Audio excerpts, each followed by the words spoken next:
We first meet Basim in the intro for Valhalla as Eivor's adopted brother Sigurd returns from his long voyage away from Norway, accompanied by Basim and his apprentice Hytham. This was the first time we'd seen a true member of the Brotherhood, still known as the Hidden Ones, since 2015's Syndicate, with Basim teaching Eivor many assassination techniques and even gifting them a hidden blade, even if Eivor did choose to wear it wrong. It is fortunate that you were able to succeed where he failed. My resolve was strong. When you slew Kjotve, did you see a sigil on him? Silver, the size of my palm, bearing the symbol of an ash tree? Take it. Trade it for what you can. But Basim's story didn't start in Valhalla, by which point he was already a master assassin. Ubisoft announced in September 2022 that the next mainline game in the series would be Mirage, and that it'll be a prequel to Valhalla, focusing on Basim's youth, something we don't know too much about. What we do know is that we're going to be going to Baghdad in the middle of the 9th century, right in the midst of the Islamic Golden Age. Baghdad was a rich city of learning and a major stop on the Silk Road trade route, remaining that way until it was conquered and razed by the Mongol Empire in the 13th century.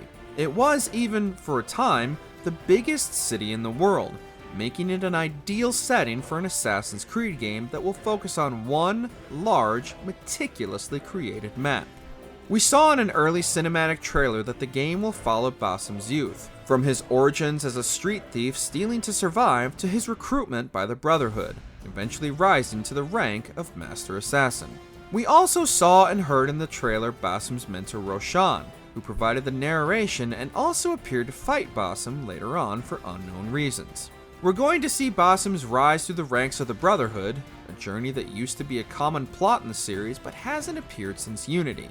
It's emblematic of Ubisoft's back-to-basics approach with this title, and will serve as an ideal entry point for people who have been too daunted by the massive RPGs of the last few years. At the end of the cinematic trailer, we saw Basim encounter a monster in a memory corridor. This monster has been identified by Ubisoft developers as a djinn, better known in the Western world as a genie. He's seeing this because, as Valhalla players will remember, he's a sage of Loki. In the lore of AC, the sages are reincarnations of the Isu, the precursor race who created humanity and all of the futuristic technologies seen in the series. Originally, we thought the only sages were specifically reincarnations of Isu Aita, who was the husband of Juno. But most ancient deities are, in fact, Isu, including Basim, Eivor, and Sigurd, which is what leads Basim to join Sigurd on his journey in the first place. Basim slowly learning that he's a sage, much like Eivor learned they were a sage of Odin over time in Valhalla, is something we're definitely going to see explored in Mirage. Sigurd, on the other hand, is a sage of lesser-known Norse deity Tyr, the god whose hand is bitten off by Loki's son, the wolf Fenrir.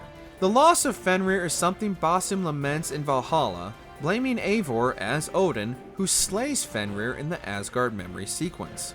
When Basim meets Sigurd during his time in Constantinople, capital of the Byzantine Empire at the time, he immediately recognizes Sigurd as a fellow sage, but doesn't really explain what this means in great detail. He convinces Sigurd of how special and important he is, which goes straight to Sigurd's head. But Sigurd is ultimately not as important as Eivor. We also saw in the Asgard sequence Odin deny Loki access to the technology that Isu used to create the sages in the first place. Loki defied Odin, obviously, but hasn't recovered from this old grudge, which is what continually leads Eivor, Basim, and Sigurd into conflict throughout Valhalla. He was not safe here. They knew what he was and knew what he would become. Basim's influence pulls Sigurd away from the Raven clan as they search for Isu relics, while Eivor remains behind to take care of his people and become the leader Sigurd is not. Eivor is also the one who helps Hytham, after his injury, hunt down England's many Templar zealots, a duty Basim neglects. Eventually, all three of them find an Isu vault, with Basim finally giving up his designs on Sigurd in favor of Eivor, and leading to a boss fight. It turns out this Isu vault houses Yggdrasil, the world tree in Norse mythology, but in reality, an ancient, powerful supercomputer. Eivor successfully defeats Basim and seals him in Yggdrasil, which keeps him alive for more than 1,000 years.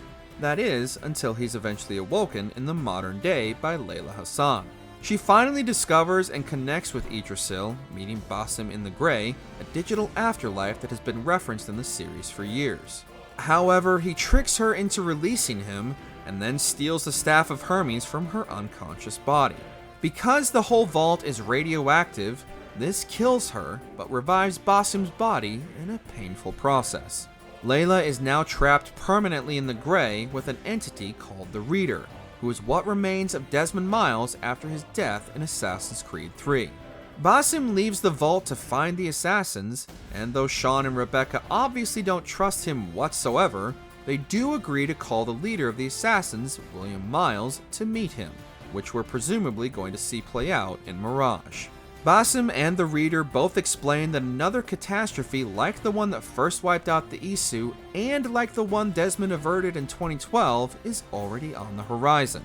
Layla and the Reader are now trying to find a way to prevent it, while Basim is free to carry out his own machinations in the present day. These have something to do with Aletheia, an Isu deity we first met in Odyssey's Fate of Atlantis DLC, and Loki's consort.